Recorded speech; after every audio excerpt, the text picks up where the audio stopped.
I love you माला।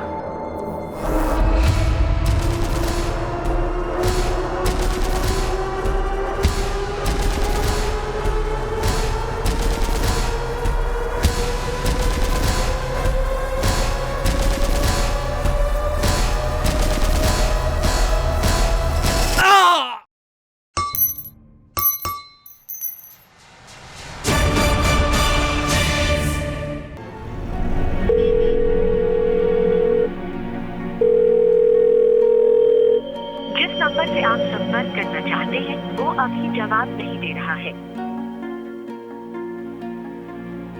माला, दूध P ले और नाश्ता कर ले। माँ, सुबह सुबह दूध नहीं, चाय दे दे। हड्डियां कमजोर हो गई हैं, बच्चा कैसे जनेगी? ये सत्यम भी ना अभी तक सो रहा होगा। माँ, इसीलिए मैं घर छोड़ के नहीं आती। आज फिर उसे पक्का लेट होगा ऑफिस जाने। बच्चा नहीं है वो, उठ जाएगा। तू अपना ध्यान रख, दूध पी ले और नाश्ता कर ले और थोड़ी देर आराम कर ले।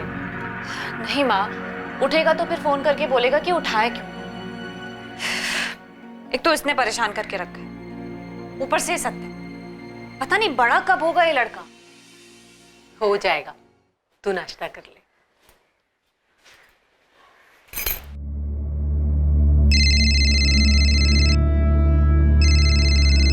तुम्हारा दिमाग खराब हो गया क्या?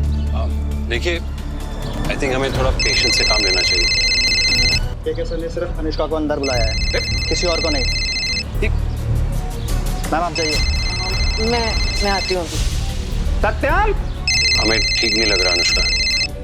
सिद्धांत तो मेरे अपना। सत्यम, अगर मुझे उनसे भी डर के रहना पड़े तो फिर। अग्रवाल अंकल? हाँ अंकल।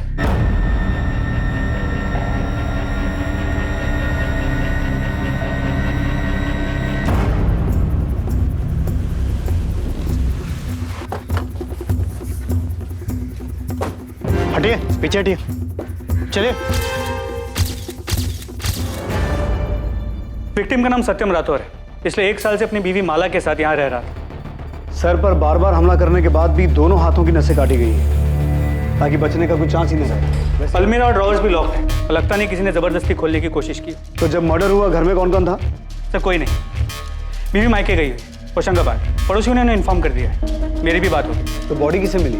एक पड़ोसी ने, सुनील अग्रवाल।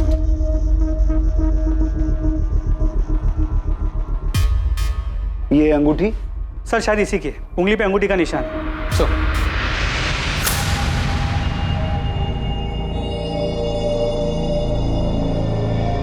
रात में शायद यहाँ पार्टी हुई है, 3 लोग थे। बीवी मायके गई है तो रोकने वाला भी कोई नहीं हो सकता है शराब ज्यादा होगी, रात होनी बढ़ गई। पड़ोसियों से पता करो, कल रात किसी ने झगड़े की कोई आवाज सुनी थी या फिर घर में किसी को आते जाते देखा हो? सर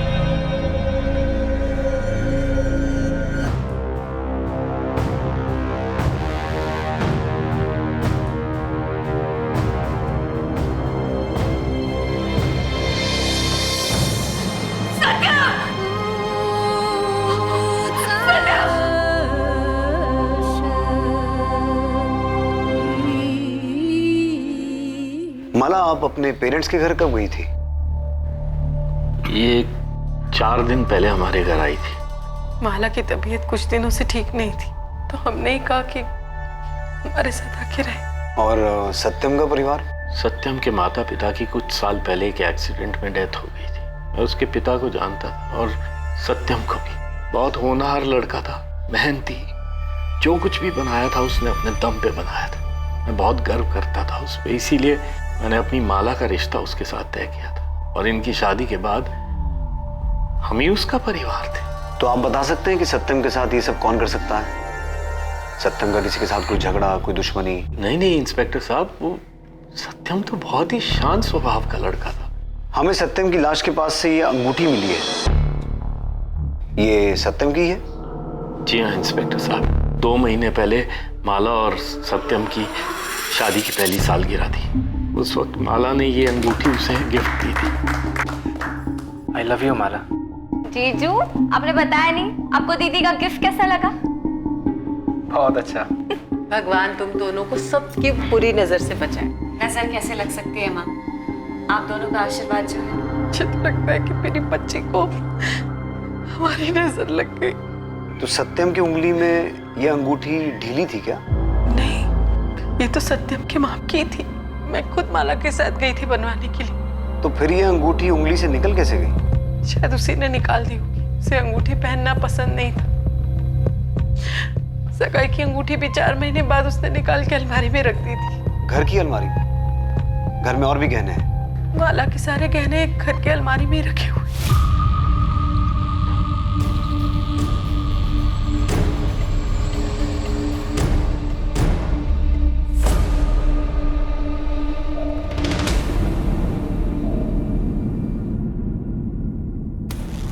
ये सत्यम की सगाई की अंगूठी है। आप हमेशा ये गहने घर पे रखती हैं? जी।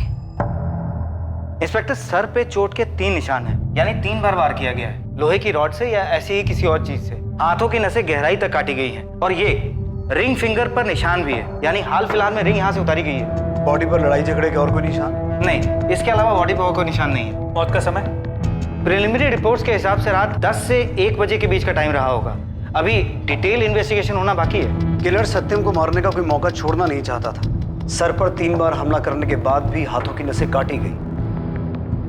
ये क्राइम ऑफ पैशन लगता है। कोई या तो सत्यम से बहुत गुस्सा था या फिर नफरत करता था।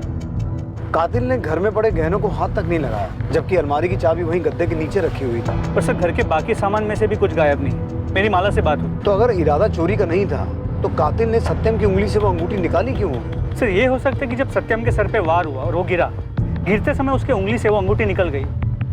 ऐसा हो सकता है यादव, लेकिन माला की मां दिव्या ने बताया था कि वो अंगूठी सत्यम के हाथ में एकदम फिट थी और सत्यम की बॉडी पर लड़ाई झगड़े का कोई निशान नहीं है। तो फिर वो अंगूठी उसकी उंगली से निकली कैसे होगी? सर, मुझे लगता है सत्यम के मर्डर के पीछे उन्हीं 2 लोगों का हाथ है जिनके साथ उसने पार्टी की। एक बार वो दोनों मिल जाए तो इस अंगूठी का मसला भी सुलझ जाए। और उन दोनों में से शायद एक औरत थी।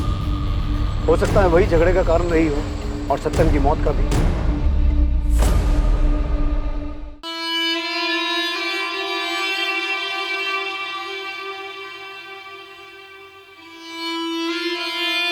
माला, तूने सुबह से कुछ नहीं खाया है। चाहकर भी खुद को यकीन नहीं दिला पा रही हूँ माँ। ये सत्यम अब नहीं रहा, किसी ने उसे हमसे छीन लिया है।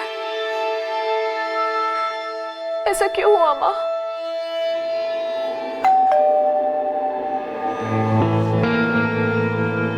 माँ, दीदी कैसी है?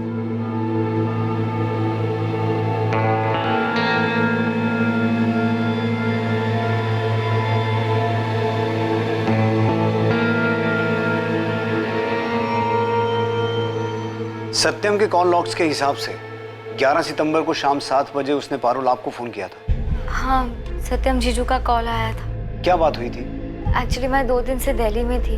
मेरा बैंक पीओ का एग्जाम देने गई थी। उनका परसों कॉल आया था सर, ये पूछने की एग्जाम की प्रिपरेशंस कैसी जा रही हैं और बेस्ट ऑफ लक विश करना। माला, ये आपका है? जी नहीं। माला, हमें आपसे अकेले में कुछ बात करनी है।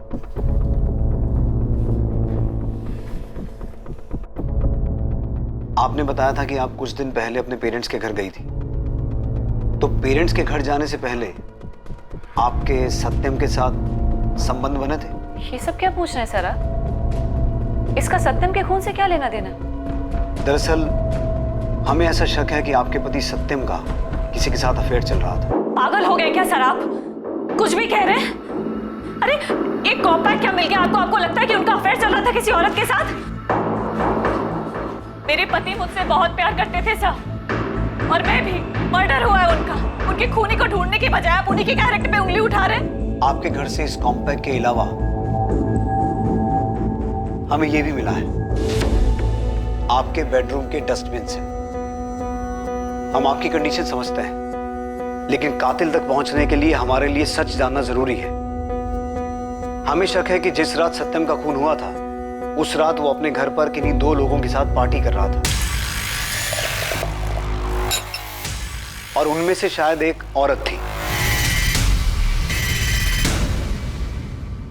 सत्यम ने उस औरत के साथ शारीरिक संबंध बनाए और उसके बाद उन लोगों में किसी बात को लेकर कहासुनी हो गई। जिसकी वजह से सत्यम का खून हुआ। क्या आप हमें सत्यम के ऐसे खास दोस्तों के बारे में बता सकती हैं?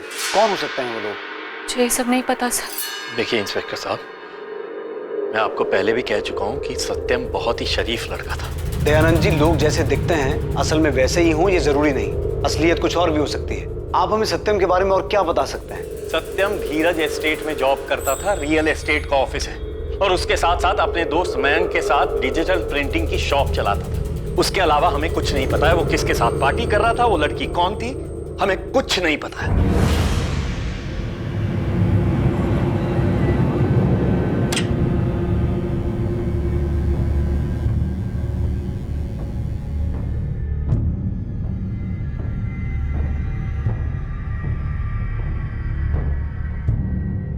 बेटा तूने सुबह से कुछ भी खाया पिया नहीं, थोड़ा सा दूध पी ले।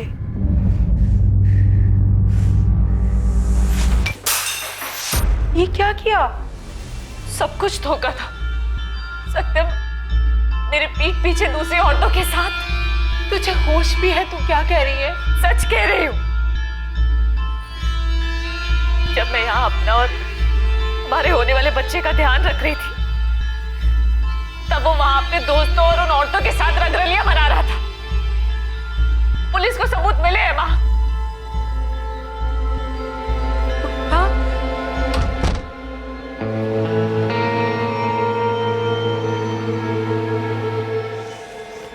कितनी गर्मी है। अरे जीजू ला तो रहे हैं तेरी कोल्ड कॉफी। ये रहे तुम दोनों की मैंगो शेक्स। अरे पर मैंने तो कोल्ड कॉफी मंगाई थी, मैंगो शेक तो पारू ने लाने के लिए कहा था ना। अब इसी से मैनेज कर लो ना, ऑफिस जाने के लिए बहुत लेट हो। तुम्हें अपनी बीवी की बिल्कुल भी फिक्र नहीं, बस अपनी साली से प्यार करती।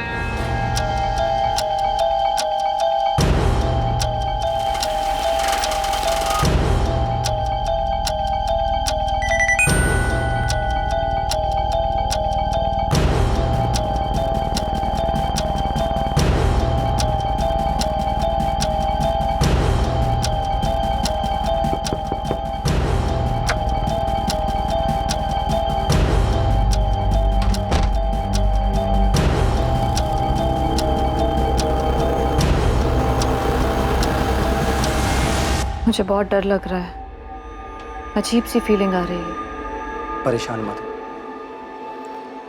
मैंने सब प्लान कर लिया है। जी सर, सत्यम यहाँ काम करता था, बहुत ही सुलझा हुआ आदमी था, कभी किसी के साथ कोई झगड़ा तकरार कुछ नहीं। और दोस्ती?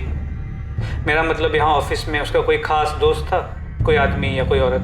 सर वो तो सबसे अच्छे से बात करता था, मुझे इस बारे में ज़्यादा पता नहीं, लेकिन किसी के साथ उसे घुलते मिलते नहीं देखा। 11 सितंबर जिस रात उसका मर्डर हो, वो यहाँ ऑफिस से कितने बजे निकला था? रोज की तरह 5 बजे।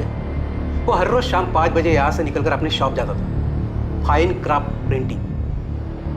जी सर, फाइन क्राफ्ट प्रिंटिंग मैंने और सत्यम ने साथ मिलकर शुरू की थी सर। डिजिटल प्रिंटिंग शॉप है सर। कब शुरू की थी ये शॉप?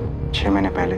और तुम सत्यम को कब से जानते हो? सर हमारी दोस्ती पुरानी थी, करीब 4-5 साल पुरानी। दोस्ती अगर इतनी पुरानी है तो घर में भी आना जाना होता होगा? हाँ सर, पहले तो अक्सर साथ ही होते थे, लेकिन जब शादी हो गई तो थोड़ा आना जाना कम हो गया। तो जब माला घर पे नहीं रहती होगी, तुम लोग आपस में पार्टी तो करते होगे? हाँ सर, कभी कभी।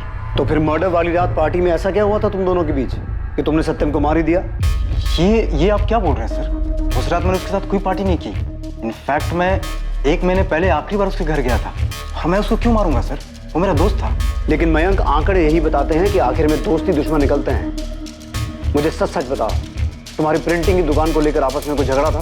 सर ऐसा कुछ नहीं था, और ना ही मैंने कुछ किया। दूसरी बात यह है सर कि सत्यम माला भाभी को कभी धोखा दे ही नहीं सकता। सत्यम तो माला भाभी पे जान छिड़कता था, और वो कभी नहीं चाहता था कि माला भाभी को किसी चीज की कमी महसूस हो। इसीलिए वो जॉब के साथ साथ बिजनेस बढ़ाने में भी लगा था। मर्डर वाली रात 11 सितंबर को सत्यम कितने बजे निकला था दुकान से? वैसे तो वो रोज 10 बजे निकलता था, उस दिन उसको कुछ काम था तो 7 बजे निकल गया था। क्या काम था? ये तो पता नहीं सर, उसने किसी को कॉल किया और वो निकल गया।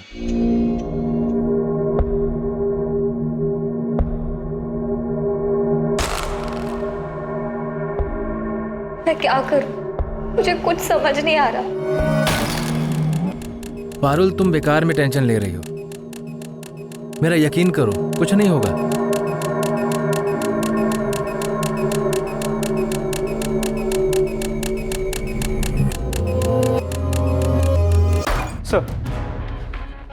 सत्यम राठौर के कॉल रिकॉर्ड्स और मोबाइल लोकेशन डिटेल्स आ गई। कुछ शाम 7 बजे के आसपास उसने सिर्फ पारुल को फोन किया। पारुल तो दिल्ली गई हुई थी एग्जाम देने के लिए, तो उससे मिलने के लिए तो नहीं निकला होगा। उसके मोबाइल लोकेशन डिटेल के हिसाब से फाइन क्राफ्ट प्रिंटिंग से वो कमता नगर की ओर गया, तो वहाँ से करीब रात 10 बजे के आसपास अपने घर वापस आया। अगर घर में पार्टी हुई थी तो प्लानिंग भी हुई होगी, दोस्तों को फोन किया गया होगा, या फिर हो सकता है कि पार्टी का प्लान पहले से ही बना हो, वो अपने दोस्तों से मिलने कमता नगर गया हो और उन्हें लेकर अपने घर चला गया हो। इस सत्यम का बैकग्राउंड चेक करने के लिए मैंने एक आदमी को काम पे लगा दिया। वो कहाँ जाता था, क्या करता था, ये सभी डिटेल्स जल्दी मिल जाए। गुड, लेकिन इस सत्यम का कैरेक्टर पकड़ में नहीं आ रहा है। एक तरफ बीवी कह रही है कि बहुत प्यार करता था, और दूसरी तरफ बीवी के घर से जाते ही ऐसी पार्टीज करता था जिसके बारे में किसी को कुछ पता ही नहीं। सर एक बात और, अपने क्लाइंट्स, ऑफिस स्टाफ और फैमिली के अलावा हाल फिलहाल में इसकी किसी अमन सैनी से 1-2 बार बात हुई। अमन, आप सत्यम के दोस्त थे? जी सर। कब से जानते थे उसे?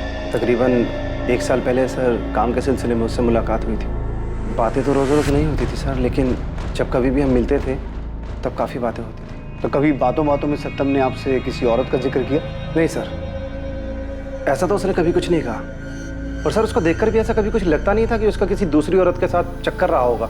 11 सितंबर की रात 10 से 1 के बीच में तुम कहाँ थे? घर पे था सर। लेकिन आप ये क्यों पूछ रहे हैं? उस रात सत्यम ने अपने घर में 2 लोगों के साथ पार्टी की थी, और उनमें से एक औरत भी थी। नहीं सर, ना तो मैं वहाँ था और ना इस बारे में मैं कुछ जानता हूँ। और सर उसकी वाइफ प्रेग्नेंट है। मैं सत्यम को ऐसी किसी भी चीज़ में सपोर्ट नहीं करता। ठीक है अमन, तुम जा सकते हो। Thank you sir.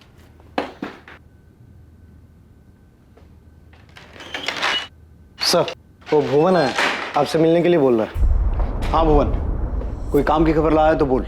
जी साहब, बिल्कुल पक्की खबर है। ये अपना सत्यम काफी शौकीन आदमी था। महीने में कई बार लाल मंडी के चक्कर लगाता था।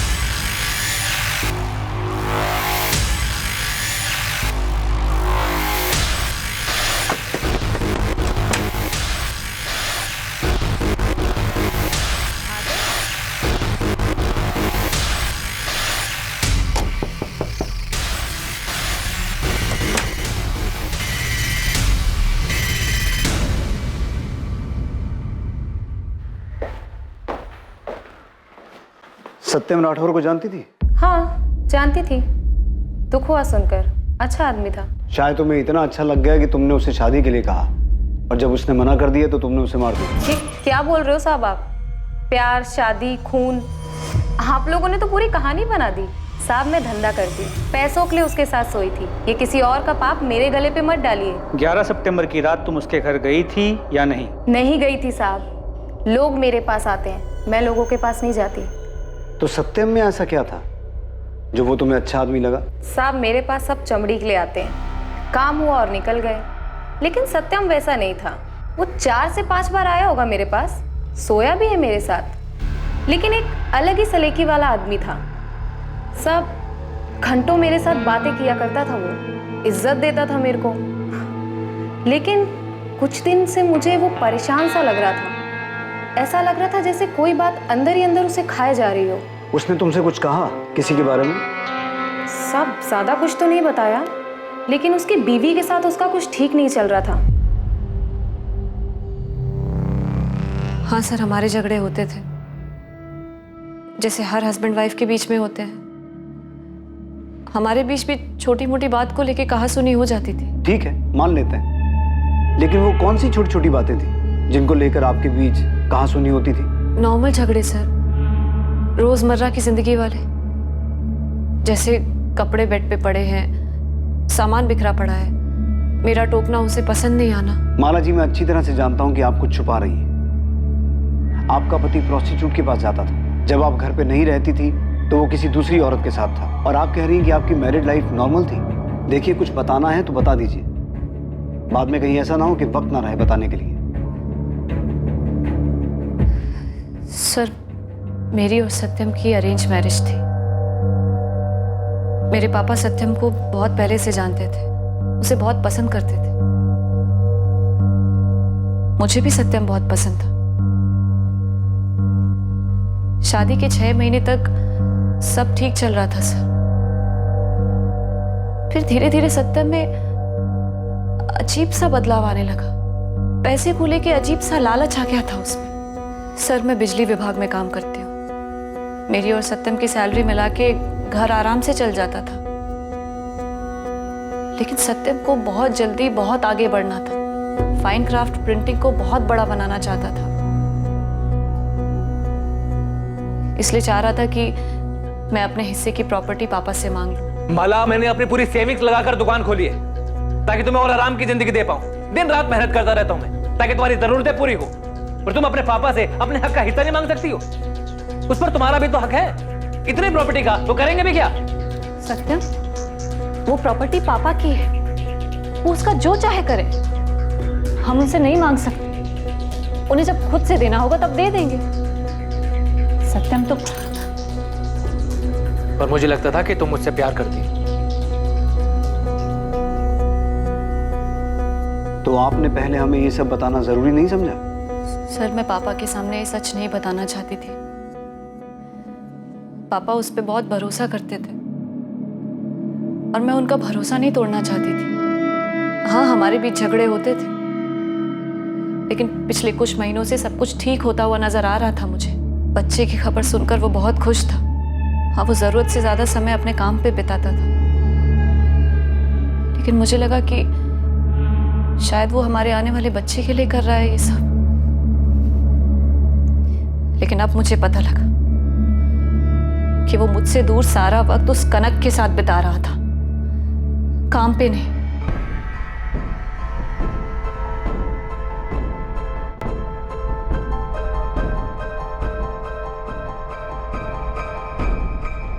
मुझे बहुत डर लग रहा है। पुलिस अभी सिर्फ माला दीदी से पूछताछ कर रही है, लेकिन अगर उन्होंने घर के लोगों के बारे में पता लगाना शुरू किया तो सारा सच सामने आ जाएगा। मुझे कुछ समझ नहीं आ रहा मैं क्या करूं। सर, सत्यम मर्डर केस में जितने भी एविडेंसेस मिले थे उनकी फोरेंसिक रिपोर्ट आ गई। अजीब बात यह है कि जो 3 विस्की के ग्लासेस मिले थे उनमें से सिर्फ एक पर फिंगरप्रिंट्स मिले, वो भी सत्यम के। बाकी के दोनों ग्लासेस बिल्कुल क्लीन है, कोई फिंगरप्रिंट्स नहीं। और बाकी के जितने भी एविडेंसेस थे उन पर भी सत्यम के अलावा और किसी के फिंगरप्रिंट्स नहीं मिले, ना उस कॉम्पैक्ट पाउडर पे और ना उन खाने की प्लेट्स पे। यानी कि मर्डर के बाद निशान मिटाए गए? इतना ही नहीं सर, जो 2 कॉन्डम्स हमें डस्टबिन से मिले थे उन्हें यूज नहीं किया गया था। उनमें से ना कोई सीमेन मिला है और ना ही कोई डीएनए सैंपल। और सर, सत्यम की डिटेल्ड पोस्टमार्टम रिपोर्ट आ गई। उसके खून से कोई भी अल्कोहल के ट्रेसेस नहीं मिले और ना ही उसके पेट में चिकन के कोई भी अंश मिले। तो क्या ये सब कुछ प्लान था? पहले सत्यम को मारा गया, फिर उसकी शर्ट खोली गई और फिर सब कुछ ऐसा स्टेज किया गया जिससे ऐसा लगे कि वहां कोई औरत भी मौजूद थी। सर, ये भी हो सकता है कि इस केस में कोई औरत इन्वॉल्व ही ना हो, और हो सकता है इस सबके पीछे कुछ ऐसा हो जो अब तक हमारी नजरों से छुपा हुआ हो। और मुझे बार बार माला और उसकी फैमिली पे शक हो रहा है। यादव, पूरी फैमिली की डिटेल निकालो, देखें कौन क्या छुपा रहा है। ये फॉर्म फिल करके आप सबमिट कर दीजिए। कल आपका 12 बजे का अपॉइंटमेंट है।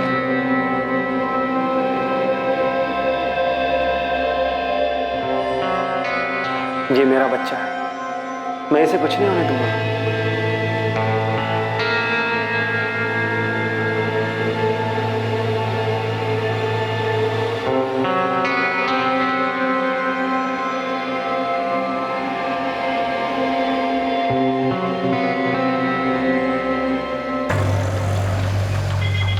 आप माला के साथ बिजली विभाग में काम करती हैं, क्या आप उसके बारे में कुछ बता सकती हैं? माला एक अच्छी लड़की है, वो मेरी दोस्त है इसलिए नहीं बोल रही, बल्कि असल में वो सबकी हेल्प करती है। वो बहुत प्यार करती थी सत्यम से।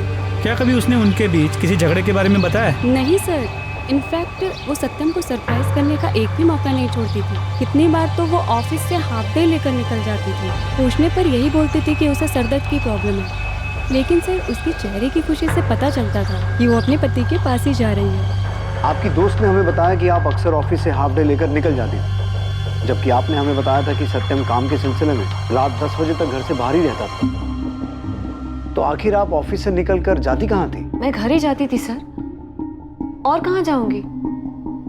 मुझे माइग्रेन का प्रॉब्लम है सर, इसलिए जब सर दर्द बर्दाश्त के बाहर हो जाता था तब छुट्टी लेकर घर चली जाती थी। तो किस डॉक्टर को दिखा रही थी आप? किसी को नहीं सर, बस थोड़ा सा रेस्ट लेती थी और ठीक हो जाती थी।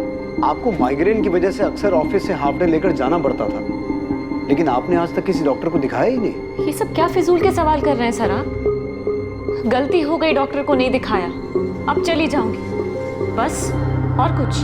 बस इतना ही कि अगर इस सब में आपका कोई हाथ हुआ ना, तो ये बिल्कुल मत सोचिएगा कि आपकी प्रेगनेंसी की वजह से कानून आपको बख्श देगा। जब किस्मत ने ही नहीं बख्शा तो कानून से क्या फर्क पड़ेगा? सजा तो मैं भुगत ही रही हूँ।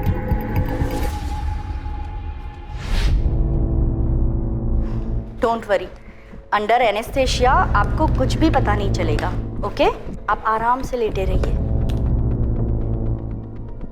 अगर माला को पता चल गया था कि सत्यम उसे धोखा दे रहा है, तो भी माला को उसे मारने की जरूरत नहीं थी, उसे छोड़ सकती थी। अच्छे घर से, फैमिली सपोर्ट कर। माला की रिएक्शन को देखकर मैं खुद नहीं समझ पा रहा हूँ कि वो सच बोल रही है कि झूठ। लेकिन माला के अलावा सत्यम को मारने का किसी के पास मोटिव नहीं है। सर, माला और उसके फैमिली मेंबर्स के पिछले 5 महीनों के कॉल बैक।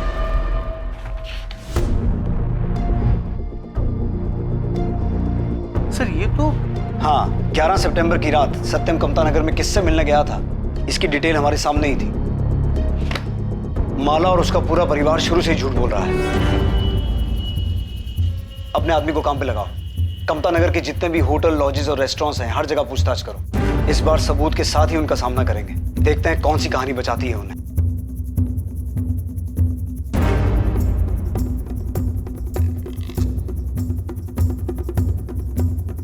खबर पक्की है, ये दोनों कामता नगर आए थे। इन दोनों को ही देखा गया है।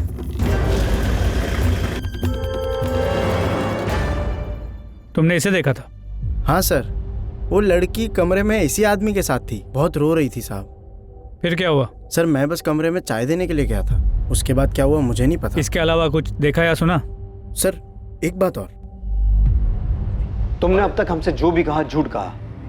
तुम 11 सितंबर की रात कमता नगर में सत्यम से मिली थी, और उसके वहां से जाने के बाद तुम पीछे पीछे उसके घर तक गई, उसका मर्डर किया, और फिर सब कुछ ऐसे स्टेज किया जिससे ये लगे कि वो वहां पार्टी कर रहा था, किसी औरत के साथ था। आप क्या कह रहे हैं सर? मैंने ऐसा कुछ नहीं किया। ठीक है, तुम मत बताओ, हम इससे पूछ लेते हैं।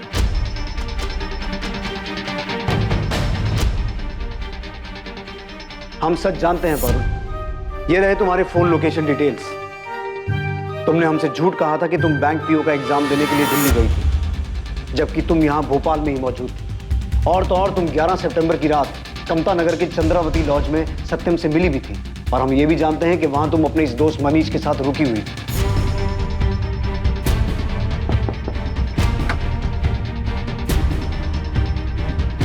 तुम्हारे ब्लेस्ड मैटरनिटी क्लिनिक के डिटेल्स भी हैं हमारे पास, जहां तुमने 2 दिन पहले ये अबॉर्शन करवाया था। क्या था ये पारुल? Love triangle. सत्यम के साथ रिलेशन बनाने के बाद तुम्हें मनीष से प्यार हो गया, और जब सत्यम ने विरोध किया तो तुमने सत्यम को रास्ते से हटा दिया। वो बच्चा सत्यम का था, इसीलिए अबॉर्ट करवाया। नहीं सर, ऐसा कुछ नहीं था सर। मैं मनीष से प्यार करती हूँ, और जीजू ये बात जानते थे, लेकिन मनीष मेरे कास्ट का नहीं है और पापा हमारे रिश्ते के लिए कभी नहीं मानते। और ऊपर से मैं प्रेग्नेंट हो गई सर, इसलिए मैंने जीजू को मिलने के लिए लॉज में बुलाया था।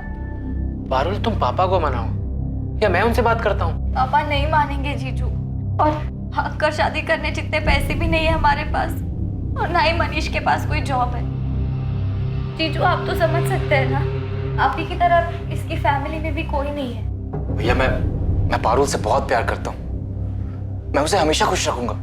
मनीष, पारुल, मैं ज्यादा से ज्यादा तुम्हारे पापा से बात कर सकता हूँ, और क्या कर सकता हूँ। हाँ, लेकिन तुम दोनों की भागने में बिल्कुल मदद नहीं करूंगा मैं। अगर हम मनीष की सर्टिफिकेट्स पर उसका सरनेम चेंज कर दे और आप पापा को कन्विंस कर दे कि मनीष आपके ही गांव से है, आपका जानने वाला है, तो पापा मान जाएंगे। वो आपकी बात कभी नहीं डालेंगे जीजू। तुम पागल हो गई हो? तुम माँ पापा को धोखा देना चाहती हो? अगर तुम मनीष से प्यार करती हो तो हिम्मत करके पापा से बात करो, उन्हें मनाओ। वो नहीं मानेंगे, मैं जानती हूँ जीजू। वो जबरदस्ती मेरा अबॉर्शन करवा देंगे और किसी और के साथ शादी करवा देंगे। मेरी जिंदगी बर्बाद हो जाएगी जीजू। पारुल, ऐसा करने की गलती कभी मत करना। अगर मनीष से प्यार करती हो तो किसी और से शादी मत करो। पारुल, ऐसा करने से 3 जिंदगियां बर्बाद हो जाएंगी। मैं जानता हूं कितना दुख होता है जब आपको पता चलता है कि आपका साथी किसी और से प्यार करता है।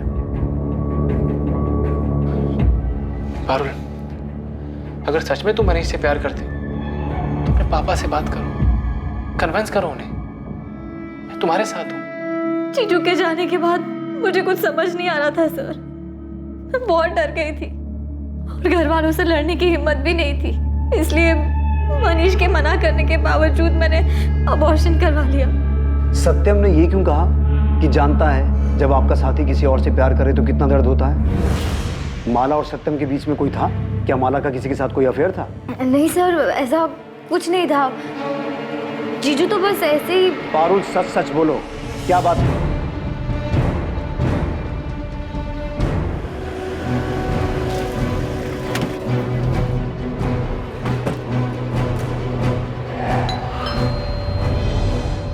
एक बात मुझे शुरू से ही खटक रही थी कि जब चोरी नहीं करनी थी तो कातिल ने सत्यम को मारने के बाद उसकी उंगली से यह अंगूठी क्यों निकाली?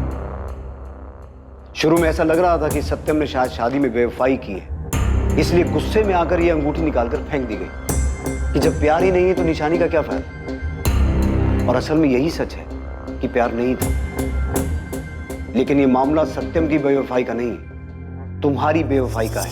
आपका दिमाग तो नहीं खराब हो गया ऐसे? कुछ नहीं मिला तो हाथ धो के मेरे ही पीछे पड़ गए। जाकर असली खूनी को क्यों नहीं पकड़ते हैं? वही कर रहा हूं। ये है तुम्हारे दूसरे नंबर के पिछले 2 साल के कॉल रिकॉर्ड्स, जिसके बारे में तुमने हमें बताया नहीं था, लेकिन हमने पता लगा लिया। इसे एक बार पढ़कर ही समझ में आ जाता है कि तुम किससे रात को 2-2 बजे तक बातें करती थी और तुम्हारा अफेयर किसके साथ चल रहा था। पारुल सच सच बोलो, क्या बात थी? सर दीदी ने कुछ नहीं किया है। दीदी कभी ऐसा कुछ नहीं कर सकती।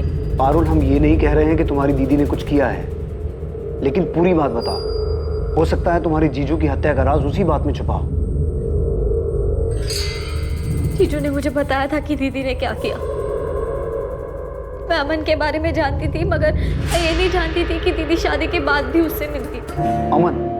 अमन सैनी?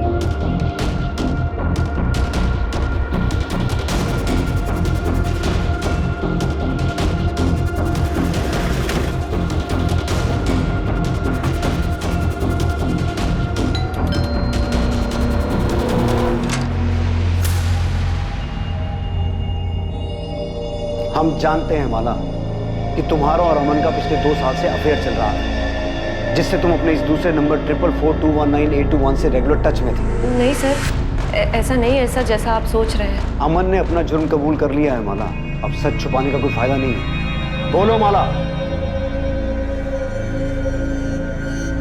सर मैं सत्यम से शादी करने के पहले से अमन से प्यार करती थी।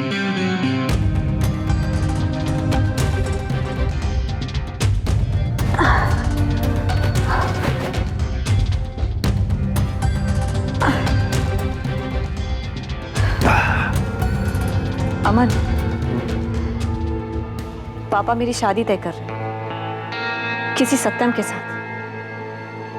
कुछ करो ना। अरे यार, मेरी खुद समझ में नहीं आ रहा कि मैं क्या करूं, कैसे उन्हें मनाऊं हमारी शादी के लिए। मेरी सारी उम्र निकल जाएगी उनकी बराबरी करने में। मुझे बहुत डर लग रहा है, अजीब सी फीलिंग हो रही है। अगर तुम मेरी मानो तो मेरे पास एक आइडिया है। क्या? तुम उस सत्यम से शादी कर लो। मैं मर जाऊंगी पर किसी और से शादी नहीं करूंगी, समझे तुम?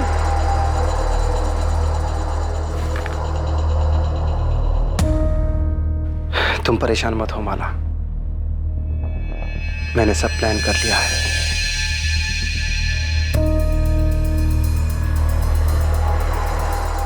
बिना किसी तमाशे के चुपचाप तुम सत्यम से शादी कर लो। 6 महीने हंसी खुशी उसके साथ रहो, सब कुछ परफेक्ट लगना चाहिए। फिर उसे डिवोर्स दे देना। बहाना हम सोच लेंगे या बना लेंगे। सत्यम, मैं नहीं रह सकती तुम्हारे साथ। अरे टाइम कहाँ है तुम्हारे पास मेरे लिए? ये अचानक क्या हो गया तुम्हें? बस बहुत हो चुका है, मुझे तुमसे डाइवोर्स चाहिए। तो तुमने प्लानिंग करके शादी की और टाइमिंग देखकर डिवोर्स मांगा, क्योंकि डिवोर्स होने के बाद लड़की के ऊपर दाग लग जाता है और अमन बड़ी आसानी से तुम्हारा हाथ मांगकर तुम्हारे पापा की नजरों में हीरो बन सकता था, राइट? हाँ सर। पहले तो सत्यम को लगा कि उससे ही कोई गलती हुई है, पर फिर जब मैं डाइवोर्स पे अड़ी रही तो उसे मुझ पर शक हुआ। और वो मुझ पर नज़र रखने लगा। सर, मैं ऑफिस से सरदर्द के बहाने अमन से मिलने जाती थी और एक दिन सत्यम ने हमें पकड़ लिया। सत्यम, मैं अमन से बहुत प्यार करती हूँ। कब से चल रहा है तुम दोनों का ये सब? शादी के पहले से। तो इतने दिनों तक तुम दोनों मिलकर मुझे बेवकूफ बना रहे थे।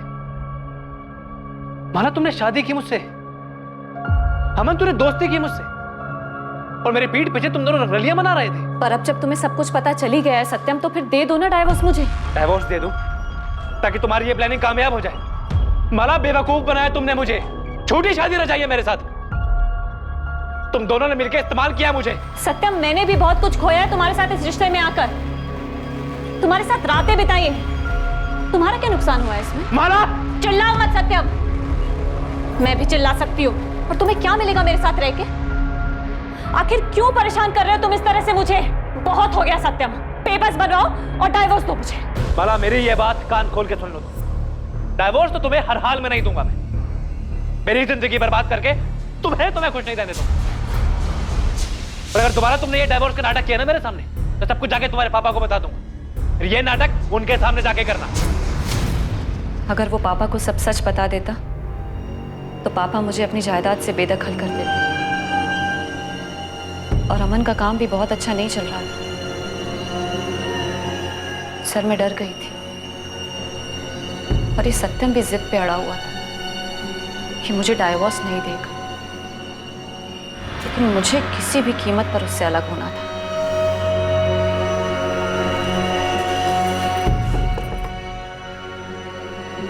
मैं मां बनने वाली हूँ सत्यम।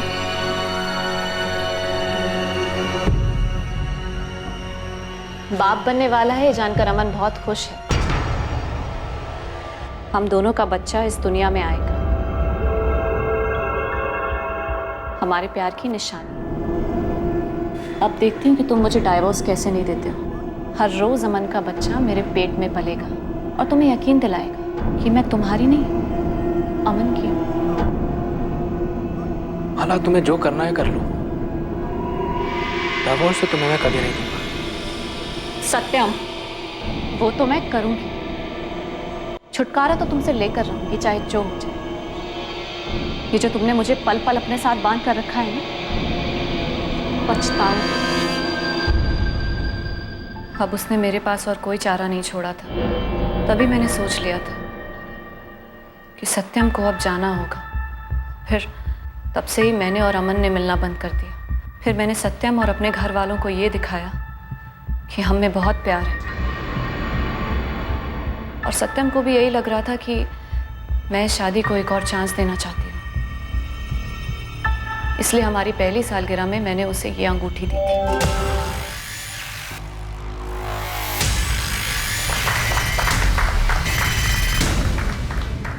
अभी तक तो सब सही चल रहा है। पारुल, मैं माला से बहुत प्यार करता हूँ, पर मुझे नहीं पता मैं इस बच्चे को अपना भी पाऊंगा या नहीं। जीजू, दीदी इस रिश्ते को और एक मौका दे रही है। आप भी कोशिश करिए प्लीज। तो पिछले 4-5 महीने में तुमने सॉलिड एक्टिंग करके पूरे ड्रामे का स्टेज सजा दिया। हाँ, मेरा दूसरा फोन मेरे पास शादी के पहले से था। हम उसी के जरिए बात करते। फिर मैंने ऑफिस से छुट्टी ली और 4 दिन के लिए माँ पापा के घर आ गई। फिर 11 सितंबर की सुबह अपने दोस्त के पास जाने के बहाने मैं भोपाल आई। फिर अमन के साथ सत्यम के घर गई। याद रखना, ये जो हम कर रहे हैं ना, अपने लिए और अपने होने वाले बच्चे के लिए कर रहे हैं। हमारे पास और कोई रास्ता नहीं है। उसने मुझे बहुत परेशान किया है। मुझे उसकी एक एक चीख सुननी है, समझे?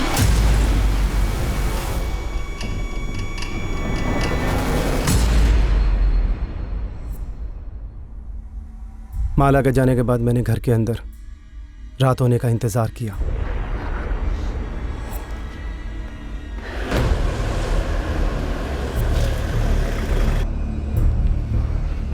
माला, लगता है वो आ गया। तुम्हें उसकी चीखें सुननी थी ना? तैयार है ना?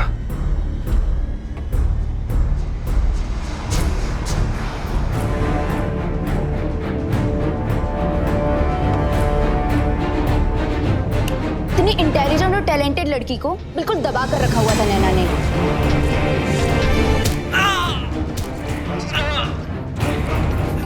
आ गया मैं। यार तू ऐसे कर, तो इससे बात कर। हो गया। वो बचना नहीं चाहिए, नसें भी काट दो। उस अंगूठी पर मेरा हक था। मैं उसे उस सत्यम की अंगुली पर नहीं रहने देना चाहता था, लेकिन फिर ये सोचकर वहीं छोड़ दिया कि वक्त आने पर इसे माला मुझे खुद पहनाएगी। अगर वो खुद मुझे डाइवोर्स दे देता तो हमें उसे मारने की जरूरत ही नहीं होती। सामने से मांग रही थी, लेकिन उस पर तो अहंकार का भूत सवार था। और तुम पर बदले का। सत्यम की मरते वक्त चीखें सुनना चाहती थी तुम। आखिर इतनी नफरत क्यों थी माला? उसने तुम पर कभी हाथ उठाया, तुम्हें कभी टॉर्चर किया? उसकी गलती सिर्फ इतनी थी कि वो तुम्हें प्यार करता था, तुम्हें छोड़ना नहीं चाहता था। तुम अमन के साथ रहना चाहती थी माला, अब अपने बच्चे के साथ भी नहीं रह पाओगी। बहुत कुछ सोचा था तेरे लिए, तेरे बच्चे के लिए। तूने अपने बच्चे के बारे में एक बार भी नहीं सोचा। बहुत बड़ी गलती कर दी तूने। गलती नहीं विद्या, इसने तो खेल रचा था हम सबकी जिंदगी के साथ, धोखा दिया हम सबको। किस लिए किया इतना सब कुछ? उस 2 टके के लड़के के लिए या मेरी जायदाद के लिए? आज शर्म आ रही है मुझे तुझे अपनी बेटी बुलाते हुए। तुझे अपने बच्चे का ख्याल एक बार भी नहीं आया? ये क्या कर दिया तूने?